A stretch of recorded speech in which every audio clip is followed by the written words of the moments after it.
देर रात में बहू बेटे के कमरे से आवाज़ आ रही थी। बाजू वाले कमरे से उन दोनों की आवाज़ सुनी तो आंखें खुली रह गई।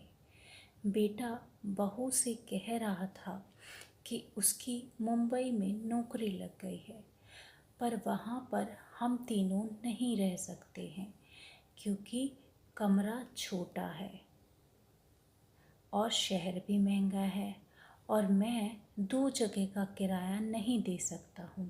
तो मैं सोच रहा था क्यों ना माँ को वृद्धाश्रम छोड़ दिया जाए। माँ ने जब यह बात सुनी तो वह भीगी आंखों से सोचने लगी कि अभी तो शादी को 1 ही साल हुआ है और बहू ने अपना रंग दिखाना शुरू कर दिया है। इतने में बहू बोल उठी, हे भगवान, कैसा पति है मेरा, मैं कैसे समझाऊं तुम्हें। माँ और मैं, हम दोनों यहीं पर रहेंगे। रही बात खर्च की, तो मैं इतनी पढ़ी लिखी हूँ कि मैं अपना और माँ का खर्चा आराम से उठा सकती हूँ। आप तो कह रहे थे कि माँ ने आपको लोगों के घर काम करके पढ़ाया था।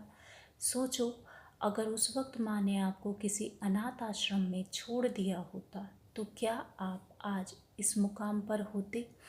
वहाँ जाकर सेटल हो जाओ, तब बड़ा कमरा ले लेना और फिर हमें भी बुला लेना।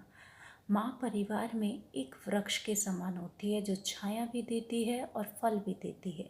आज के बाद इतनी छोटी बात मत कहना जब तक माँ है। यह बात सुनकर सासू माँ की आंखों में आंसू आ गए और ईश्वर को धन्यवाद करने लगी कि मुझे सच में लक्ष्मी के रूप में बहू मिली है।